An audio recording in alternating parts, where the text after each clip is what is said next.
Hey everybody, it is Bailey here with Midnight Mama Sleep Consulting. Today I'm going to talk to you about the difference between using a pacifier for sleep and thumb sucking. This is a huge concern that comes up with parents that I work with. They're concerned that their baby's going to start thumb sucking and that it's going to ruin their teeth when they're older. They think that because you can't take away a thumb, that thumb sucking is this big bad thing. But I want to debunk a few of those things and talk to you about why I don't like using a pacifier for babies.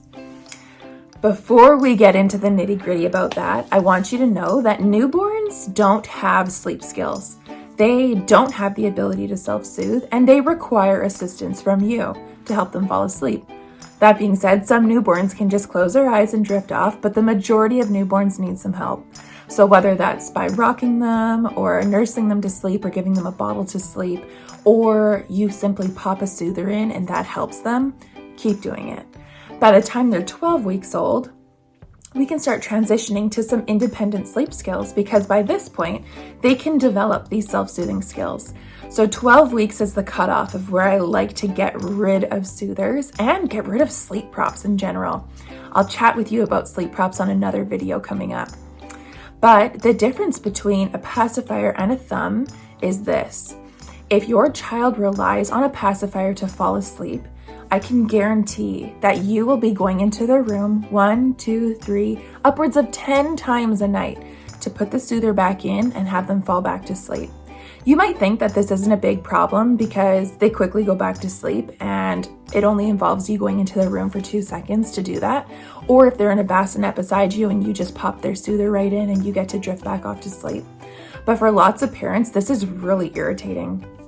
It's rare to be able to wake up, do something for your child, go back to bed, and immediately fall asleep. Parents usually take upwards of 20 minutes to kind of toss and turn back into their favorite position to fall asleep. The same thing is true for your child. So even if your child is old enough to be able to find their pacifier on their own in the crib, they are coming to full consciousness to find this pacifier. They can't just do it in their sleep. And it's not safe to have one of those pacifier attachment things on their PJs because that could pose a suffocation risk.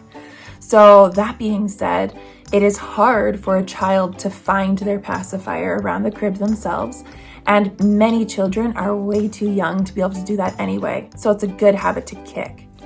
If your baby is a baby that just likes to suck, they want to suck on a pacifier or suck on their fingers or even on their thumb, then the chances of them thumb sucking are higher. So what this means is if we take away their pacifier, they might start sucking on their thumb or they suck on their finger. And the reason that this is different is because it's attached to them.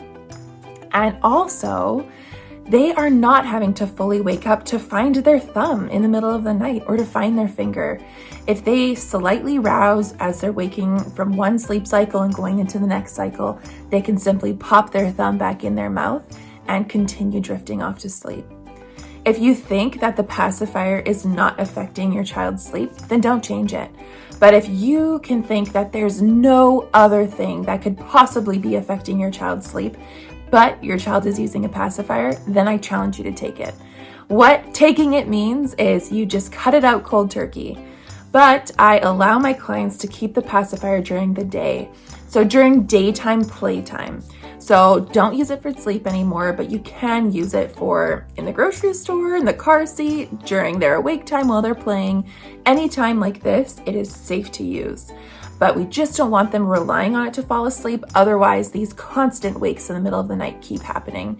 And it's so disruptive to your sleep, and it's also disruptive to their sleep.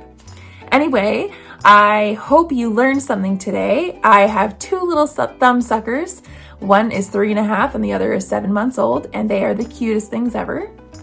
And if you have any questions about this video, please post your questions in the comments and I'll be sure to answer. Have a good week.